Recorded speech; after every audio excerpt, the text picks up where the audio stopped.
नमस्कार सर, मैं राशिद नसीम बात कर रहा था, शाइन ग्रुप का चेयरमैन। मैं अच्छा, हाँ बता। आपकी एक प्लॉट हमारी कंपनी में है और आपकी शायद एक एफआईआर है जिसका मैं भी एक वो चेक कर रहा था डिटेल। अपराध संख्या हाँ इसमें बताइए। 795। हाँ सर खाली आपसे जानकारी मुझे ये लेनी थी कि ये जो आपकी एफआईआर है इसके एवज में कुछ लोगों की बेलें कराई गई हैं, जिसमें आपकी इसमें बेल कराने वाले पेपर में लिखा गया है कि वादी मुकदमा के द्वारा अच्छा जमानत प्रार्थना पत्र के साथ काउंटर एफिडेविट दाखिल किया गया है और बताया गया कंपनी ने प्लॉट अच्छा। लोकेट कर दिया। और हाँ, आजकल हम हमने लोग, कोई काउंटर एफिडेविट नहीं फाइल किया है। मैं समझ सकता हूँ साहब, मैं समझ सकता हूँ, मैं इस कंपनी का मालिक बात कर रहा हूँ, राशिद नसीम मेरा नाम है, शायद अक्सर आप मेरी ठीक रिकॉर्डिंग में ठीक सुनते हो। मैं व्यक्तिगत तौर ठीक से, है, मैं आपको जानता हूँ, बताइए। जी हाँ, व्यक्तिगत तौर से मैं ऐसे चीज़ों के मैं पीछे आपको लगा हुआ जानता हूँ। हूँ। अच्छा। सर 2 मिनट मेरी बात आप सुन लेंगे तो मैं अपनी आपकी बात को सुनूंगा, क्योंकि आप समझ सकते होंगे अगर आप किसी प्रकार से इस चीज़ से वाकिफ़ हैं कि कोर्ट के द्वारा यदि कोई एक ऐसा आदेश पारित हुआ है जिसके अंदर ये मान लिया गया है कि वहाँ पे आपका प्लॉट लोकेट कर दिया गया, सब कुछ हो गया, यानी इस तरह से इन लोगों ने अच्छा बगैर किसी उसके आपकी लाइबिलिटी जीरो दिखा दी, खत्म कर दी, जो कि सरासर गलत है।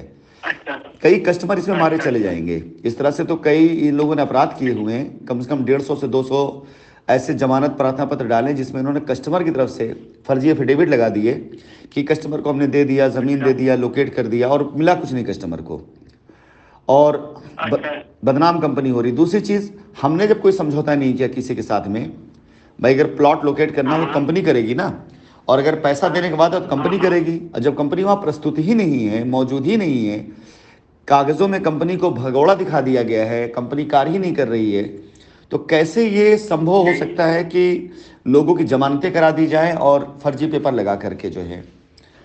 तो मुझे, ये मुझे जानकारी नहीं है इस बात में। अरे हमको कोई जानकारी नहीं है, सिर्फ हम ये जानते हैं कि एफआईआर मैंने किया है। जी जी हेलो। जी जी, एफआईआर मैंने किया है हम्म, और जो है इसमें एक्यूज के रूप में मोहित कुमार को मैंने बिल्कुल नामित दिखाया किया, है, बिल्कुल बिल्कुल बिल्कुल, क्योंकि मोहित के माध्यम से मैंने पैसा जमा किया था। सिर्फ हम आपका नाम सुने थे, जी जी जी लेकिन डायरेक्ट मैंने आपको जो है इसमें इन्वॉल्व नहीं किया है। जी जी जी, हमने सिर्फ ये लिखा है कि कंपनी, हम्म, और मोहित हमारे सामने प्रेजेंट था, मोहित के माध्यम से मैंने पैसा जमा किया। जी जी जी जी, और ना तो मैंने कोई काउंटर एफिडेविट फाइल किया है, न कुछ किया। मैं स्वतः मैं जज हूँ, अरे इस समय मैं जज के रूप में पदस्थापित हूँ। अरे, नमस्कार सर, पहले तो मतलब सबसे पहले तो मुझे, हाँ, नमस्ते नमस्ते जी जी नमस्ते। जी जी जी, हाँ, इसलिए मैंने लीगल कार्रवाई किया है। मैं आपको जो है किसी तरह का उसमें इन्वॉल्वमेंट मैंने नहीं किया है। सर सर, जो हमारे सामने था, प्रत्यक्ष था, जो सही था, मैंने किया है। जी बिल्कुल, नहीं आपकी एफआईआर देख के लग रही है कि एफआईआर बहुत ही हाँ, मतलब और वैसे हाँ, की गई है। मुझे उम्मीद था, मैं बहुत दिन तक मैं आपसे उम्मीद किया था कि आप मेरा पैसा वापस करेंगे या मेरा जमीन दे देंगे, जी जी सर सर, लेकिन कोई पहल नहीं हुआ आपके तरफ से, कोई इसमें जो है इंटरेस्ट नहीं दिखाई दिया। तो मेरे मेरे द्वारा जो है लीगल कार्रवाई के अलावा कोई रास्ता नहीं था। नहीं सर, वो आपका अधिकार भी है और कानून हमें अगर ये देता है, हमें भी ये अधिकार है और आपको भी, भारत देश का नागरिक को अधिकार है कि कानून जी जी जी उस पर जाए। जी ये जी तो जी एफआईआरों से जी हमें कोई जी। शिकायत और नहीं है। हमने, आप जो कह रहे हैं, मैंने कोई काउंटर एफिडेविट फाइल नहीं किया है। मैंने जो, जब मोहित कस्टडी में था तो एक वकील मुझे फोन किया वहां से और कहा कि सर आप मुझे रख लीजिए, मैं जो है ये बेल में मैं अपोज या बेल में आपके तरफ से मैं पहल करूंगा। अरे, तो मैंने उसको जो है यह वकालतनामा मेरे पास भेजा और मैंने उस पर वकालतनामे पर मैंने साइन करके दे दिया उसको। इसके अलावा मेरे तरफ से कोई काउंटर एफिडेविट, कोई कागजात, कोई डॉक्यूमेंट तैयार नहीं कराया गया है। सर आप समझ रहे हैं?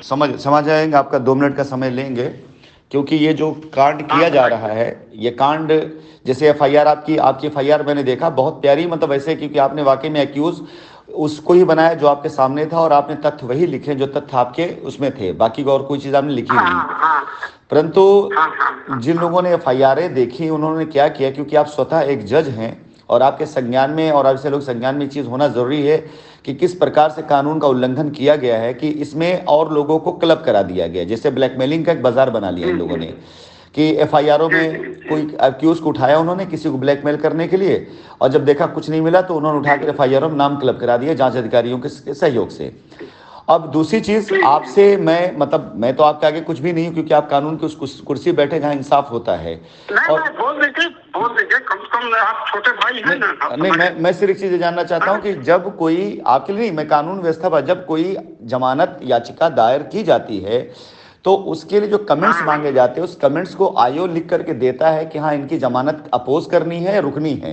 जाहिर सी बात है, सामने से एक अपोजिशन लॉयर होता है, एक सरकारी अधिवक्ता होता है और इन्वेस्टिगेशन ऑफिसर होता है, जिसकी रिपोर्ट के आधार पर जमानतें होती हैं।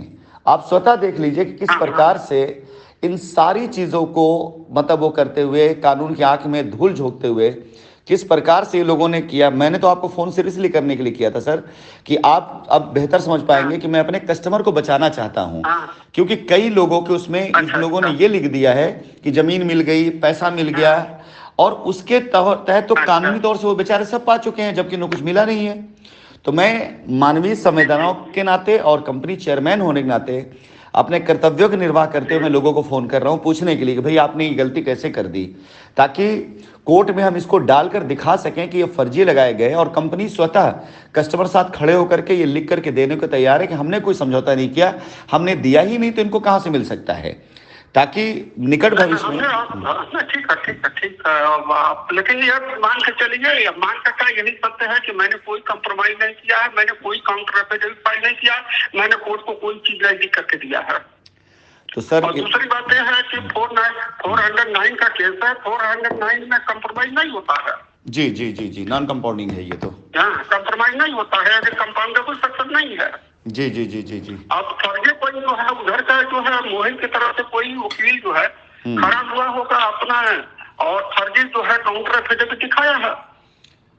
तो सर इस पर कोई एक्शन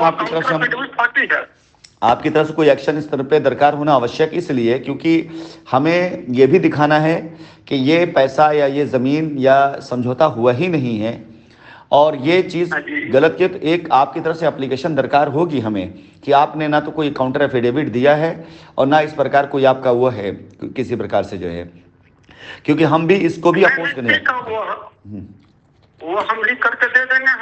हमको जानकारी हुआ ना कि यहाँ की हमारे तरफ से कोई जो है कोई फोर्स आदमी खड़ा होकर के स्टैंड करके कोई वकील फोर्स करके जो है वो काउंटर एफिडेविट बना करके दे दिया है, और जबकि मैंने नहीं दिया है। Cheating by personation, that is call in जो है लॉ, चीटिंग बाय पर्सोनेशन, ये चीट किया गया। बिल्कुल। तो मिस्टर आसिफ जी, सर और मैं चाहता हूँ, देखिए वही तो मैं कह रहा हूँ कि आपसे मैं डायरेक्ट कह भी नहीं सकता कि मेरा पैसा वापस कर दीजिए। नहीं सर, मेरा दायित्व बनता है, मेरा दायित्व बनता है। नहीं था, मैंने सिर्फ कंपनी को, कंपनी के अकाउंट में मैंने पैसा भेजा है, मोहित के माध्यम से भेजा है। मेरे सामने सिर्फ मोहित स्टैंड है और कंपनी स्टैंड है, और कंपनी के डायरेक्टर मिस्टर राशिद नसीद, यह मुझे जानकारी है, लेकिन राशिद नसीद कौन है ये मुझे जानकारी नहीं है। सर वस्तु स्थिति यह है, इस समय मैं नाम जानता हूँ। इस समय की वर्तमान स्थिति यह है कि हम लोग इलाहाबाद उच्च न्यायालय में जो याचिकाएं डाली गई थी उसमें हम लोग मीडिएशन के बहुत करीब पहुंच चुके हैं। 23 तारीख की एक तारीख मिली है जिसमें हम दोनों पक्ष यानी कंपनी और कस्टमर पक्ष की तरफ से समझौता डाला गया, और बहुत आशा की जा सकती है कि हम लोग को 23 तारीख के बाद से रास्ता मिल जाए कि हम अपने कस्टमर के पैसे हों चाहे ज़मीन हो, हमने लिखित दिया हुआ उसमें, हम उनको दे सकें। आशा करते हैं कि 23 के बाद हमें ये रास्ता मिलना शुरू होगा। उसी की प्रिपरेशन है ये, उसी की प्रिपरेशन में मैं सारी एफआईआरों को एक बार चेक कर रहा हूँ, तभी ये सब पकड़ में आ रहा है। तो मैंने क्योंकि चेक करवाया कि सर एक बात और सुन लीजिए सर, जो है देखिए अब क्या है क्या नहीं है मुझे मालूम नहीं है, लेकिन साइंस सिटी कंपनी के तरफ से there are many person stand, I am the director of science city. हे भगवान, मैं जो चाहता हूँ मैं कर सकता हूँ, मैं डायरेक्टर हूँ। अब ये क्या है क्या नहीं है ये मुझे मालूम नहीं है। सभी लोग भाई कम से कम 10 डायरेक्टर इस तरह से जो है कह रहे कि मैं डायरेक्टर था, मैं डायरेक्टर था। अब क्या कहा जाए, कुछ कहे समझ में नहीं आता है जो है कि आप लोग कैसे जांच का अपना जो है कंपनी स्टैंड किए, कौन था कौन नहीं, क्या कहा जाए। सर जांच का विषय है, डायरेक्टर मैं ही था, चेयरमैन मैं ही हूँ, हर चीज का रिस्पॉन्सिबल मैं हूँ। आप मुझे डायरेक्ट जाने या ना जाने, मेरी कंपनी के बैंक अकाउंट में आए हुए एक एक पाई का मैं जिम्मेदार हूँ, और वो हमें चुकाना है। ये मेरा स्टैंड पहले दिन था और आज भी और हमेशा रहेगा। मैं ही जिम्मेदार हूँ आपके पैसे का। सर अब बताइए, कम से कम जो है 2000 हमको लगता है 2013 में मैंने पैसा कंप्लीटली दे दिया सर और आप अभी ये 23 चल रहा है। जरा सोचिए उस पैसे का वैल्यूएशन कहाँ गया, ये भी तो सोचिए।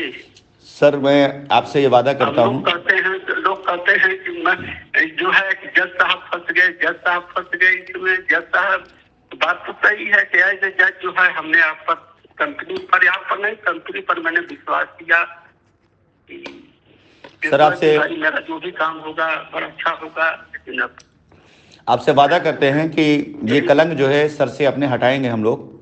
आप या हमारा कोई भी कस्टमर कहीं नहीं फंसेगा। ईश्वर ने चाहा तो 2013 से लेकर अब तक की जो ज़मीनें हम लोगों ने खरीद के रखी हुई हैं, आज उनकी भी ग्रोथ बहुत अच्छी हुई है। आपको आपका प्लॉट पूरी तरीके से इसी वर्ष में मिले, ये हमारा प्रयास भी है। और आपसे बात करने के बाद थोड़ा सा एक अच्छा ये लगता है ना कि हमारी कंपनी पे ऐसे क्लास के लोगों ने भी भरोसा किया हुआ था, और हमारी जिम्मेदारी बनती है कि हम इससे मुंह ना मोड़े। भरोसा कर रहा हूँ, ऐसा नहीं है जी सर। और आप ये जानते हैं कि रिट पिटीशन में मैं कहीं नहीं थी सर। आज तो हाई कोर्ट में जो रिट पिटीशन हुआ है आपके विरुद्ध में, हाँ तो उसमें मैं कहीं नहीं हूँ, कहीं इन्वॉल्वमेंट नहीं है, कहीं में कोई वो नहीं है। मुझे जो समझ में आया कि जो है स्थानीय स्तर पर मैंने FIR किया। नहीं ठीक है सर, आप कानून के उस जगह पर बैठे जहां कानून का बाकायदा पूरा वो लेना आपका अधिकार भी है और कर्तव्य भी है। भारत देश का नागरिक का कर्तव्य है कि कहीं अन्याय दिख रहा तो आवाज उठाए, कानूनी तौर पे जाए। मैं बहुत सम्मान करता हूं इन चीज़ों का, और मैं आपसे प्रॉमिस करता हूं इस बात के लिए सर कि आपसे बात हुई मुझे अच्छा, मैं आपका नंबर सेव रखूंगा।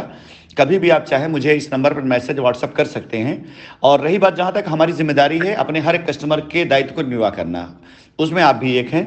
और बहुत अच्छी बात है, बस आपकी ये बात सुना मुझे अच्छा लगा सर। पहले दिन से मेरा ये रहा कि हर एक कस्टमर के जो भी हमारी जिम्मेदारी है उसको हम निभाएंगे, ये हमारा पहले दिन से ये वादा था। और इस कार्य के उसमें जो लोगों ने भी आपके साथ गलत किया है, निवेदन करूंगा कि उनके खिलाफ एक्शन जरूर लें, वो जो कानूनी कार्रवाई वो जरूर लें करें आप, ताकि हमें भी ताकत मिलेगी। ये तो आपकी जानकारी हो गया कि इस तरह की बातें हुई है, जबकि मैंने नहीं किया है। तो निश्चित रूप से जो है चिकनी बाई कॉर्पोरेशन जो है मैं उस पर जो है मैं लिख करके दे दूंगा जो है कोर्ट में।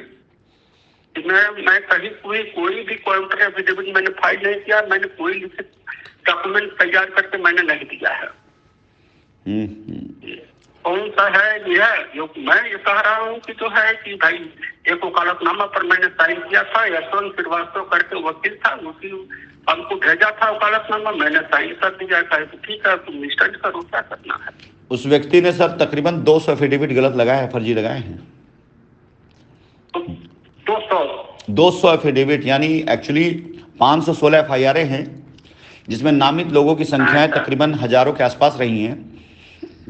उसमें क्या किया गया है कि जैसे मोहित वगैरह से डील की गई कि आपको एक बेल का करीब जो है 2 लाख से लेकर 5 लाख रुपए तक लिया गया, और ग्राहकों से, कस्टमरों से जिनकी FIR कराएगी उनकी तरफ से ये लिख दिखा दिया गया कि भाई हमें प्राप्त हो गया।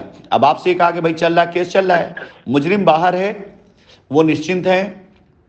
करीब कुछ नहीं 40 से 50 करोड़ का खेल हुआ है ये बेल के नाम पर सर। अच्छा। ये पूरे मैं इन्वेस्टिगेशन बता रहा हूँ, प्रूफ साथ के साथ बता रहा हूँ। आप इकलौते अकेले नहीं है ऐसे, तभी मुझे कॉल करनी पड़ रही है ना। आप सोचिए कि 200 FIR में अगर एक FIR पर 10 लाख रुपए का भी खेल खेला गया है, क्योंकि जिस आदमी को गिरफ्तार कर लिया गया वो छूटने के लिए कुछ भी करेगा, घर परिवार अपना घर बेच देगा, जेवर बेच देगा। अब आपके FIR में आप FIR मोहित कुमार नामित है, मोहित कुमार, रोहित कुमार, ये 2 भाई तकरीबन 10 FIR में नामित थे। हर जगह ये खेल खेला गया है। तो अब डील करी गई अगर एक आदमी को बेल कराने के लिए 10 लाख रुपए की, तो सोचिए 516 FIR में नामित लोगों को आज सिर्फ 50 लोग क्यों गिरफ्तार हुए, बाकी लोग या तो अंतरिम जमानत में बाहर हैं या तो बेल उनको हो गई है। और उन सेक्शन में जो नॉन कंपाउंडिंग है, आप स्वतः एक जज हैं और आप अंदाजा लगा सकते हैं कि क्या हुआ होगा। हाँ हाँ, हजार से ज्यादा लोग, ये बात तो सही है। हजार ज्यादा लोग जिन हाँ। एफआईआरों में नामित हों उसमें सिर्फ 50 से 60 लोग गिरफ्तार हुए, बाकी लोग आजाद घूम रहे हैं। और जो गिरफ्तार भी हुए उनमें से भी तकरीबन 80% लोग अपनी बेल करा के बाहर हो गए हैं, धल्लड़े से चल रहे हैं, गुंडागर्दी उनकी चल रही है और परेशान कस्टमर हो रहा है और परेशान कंपनी हो रही है। कौन चाहेगा कि कंपनी लौट करके आए और ये स्कैम खुल जाए? ये सिर्फ क्राइम नहीं है, ये पूरा पूरा एक स्कैम किया गया है। कानून की आंख में धूल झोंक करके, जांच अधिकारियों को मिला करके ये बाकायदा पूरा, और हम लोग इसके खिलाफ बाकायदा उसमें हाईकोर्ट लखनऊ के अंदर एक पीआईएल दायर करवाने जा रहे हैं कि कैसे इतनी ढेर सारी, एक एक दिन में 20-20 बेलें हुई हैं साहब, और सब में ऐसे फर्जी लगाए गए हैं, एक एक दिन में 20-20 बेल की गई हैं। अच्छा, अब ये क्या आप भी चाहते हैं कि बेल ना हो? साहब मैं चाहता हूं इंसाफ हो, बेल का मतलब नहीं, मैं ये चाहता हूं अगर आपका पैसा आपको नहीं नियमता हो, कानून के तहत हो, अगर पैसा नहीं मिला तो क्या ऐसे बिल होना चाहिए जहां आपको पता तक नहीं और आपका एफिडेविट लगा दिया जाए? नहीं, ये तो बहुत गलत है। आम आदमी का, मैं कैसे अपने बाल बच्चों को ऐसे परिवेश में कल्पना कर सकता हूं जहां कानून कैसा उल्लंघन किया जाए कि जहां मुजरिमों को छुड़वा दिया जाए, कल किसी बेगुनाह को फंसा करके और दोषियों को छुड़वा दी, समाज कहां चला जाएगा? ये हम समाज की कैसी बुनियाद, कैसी नींव रख रहे हैं, किधर हम समाज को लेके जा रहे हैं? वो भी उत्तर प्रदेश जैसे राज्य की राजधानी में ये कांड हो रहा है। और आप जैसे जज जो कि इतने वो हैं, आप जैसे जज साथ अगर हो गए तो हम आम नागरिक साथ, तो आप समझ सकते हैं कितने अन्याय किए गए होंगे। हम कहीं नहीं भागे थे सर, हम कहीं नहीं गए थे, 2019 में भी हम थे, 2020 से हमें इल्जाम लगाकर एफआईआर करा करके, जांच अधिकारियों को मिला करके, ऑफिस तोड़फोड़ करा करके, गुंडई करा के में भगाया गया है। और आज भी 4 साल के बाद भी अगर आपसे मेरी बात हो रही साहब, तो आप अंदाजा लगा सकते हैं वापस आने का प्रयास कर रहे हैं। ये हम, हमारा कौन सा नुकसान ऐसा कर दिए जो इस नुकसान को बचाने के लिए हम आज आपसे बात कर रहे हैं? हम तो आज बात करें अपने कस्टमर के हक के लिए ना, कि भाई हमारे पास जमीनें, हजारों एकड़ जमीन पड़ी है, हमारे पैसे पड़े हैं, हजारों करोड़ रुपए हमारे बाहर बाजार में जांच एजेंसियों ने खुद तलाश करके दिया। 1 रुपये की बेमानी हम पे नहीं निकल करके साहब, 3-3 एजेंसी ने जांच की है, ईओडब्ल्यू ने जांच की है, एसएफआईयू ने जांच की, ईडी ने जांच की है। कोई एक आदमी नहीं बता सकता है कि राशिद नसीम के पूरे जीवन काल में मात्र 75 लाख रुपए साइंस सिटी से मैंने कमाया, जो मेरे अकाउंट में मिला, बाकी इसके अलावा कुछ नहीं है मेरे पास। सब कुछ जनता का है, सब कुछ कस्टमर का है, सब कुछ पब्लिक का है। आज आपसे अगर वादा कर रहा हूं गर्व के साथ कि आपका पैसा, आपकी जमीन आपको मिलेगी, तो सर वो जमीन हमने खरीद के रखी हुई है। पैराडाइज गार्डन में वो लैंड पैच हमारे पास है। इन लोगों ने क्या किया, हमारे न रहने पर हमारी जमीनों को दे दिया बटाई पर किसानों को। वहां से हर साल लाख से 2 लाख रुपए कमा रहे। अब सोचिए अगर 100 बीघा जमीन बटाई भी दे दिया जाए और 1 लाख रुपए 1 बीघे पे, तो 1 करोड़ रुपए साल की कमाई तो आ रही ना इन लोगों को। तो कौन चाहेगा हम लौट कर वापस आए? और आप जैसे लोगों की एफआईआरों पर अगर 10-10, 5-5 लाख रुपए इन्होंने एक एफआईआरों पे कमा ली है, जब आपकी एफआईआर सिर्फ एक व्यक्ति नामित है, किसी एफआईआर 5 लोग हैं, अगर उन्होंने 3-3 लाख रुपए भी एक व्यक्ति ने दिया अपने जेल से बचाने के लिए, आसानी से दे देगा, तो 5 लोग 15 लाख रुपए हो गया।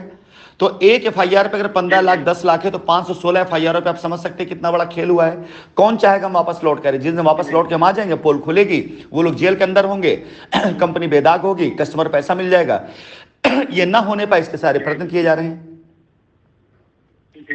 सोची समझी साजिश साहब, ये पूरा पूरा गैंगस्टर एक्ट लगता है इसके ऊपर कि उन्होंने आपको फोन किया, वकालतनामा लिया, ये सोची समझी की गई साजिश है, ये ऑर्गेनाइज क्राइम है ये। अब ये तो हमको जानकारी नहीं था कि कितना आदमी और वकील के अंदर इतनी गिरावट आ जाएगी। इस होता जो है इतना बड़ा जो है फ्रॉड करेगा कि तोता जो है दूसरे आदमी को खड़ा करा करके एफिडेविट बनवा करके दे देगा कोर्ट में। सर 80 जो है कानून से बाहर है, कोई कानून बाहर सर। 80-90 के दशक से पहले ये सर कितना बड़ा, आप सोचिए कानून के मुहाफिज लोग के लिए ये कितना बड़ा वो है कि एक व्यक्ति उसी परिसर में, जिसे हम कानून का मंदिर कहते हैं, एक व्यक्ति उन्हीं जज महोदय के सामने जिन्हें हम भगवान के प्रतिबिंब देखते हैं, एक गरीब आदमी फरियाद के लिए आता है, अगर उसको कोई सजा होती है तो वो कबूल लेता है। सिर्फ आप लोगों की गरिमा, यानी देश का कानून इतना बड़ा हुआ है, वहां एक व्यक्ति काला कोट पहन करके कानून का कितना बड़ा दुरुपयोग किया है।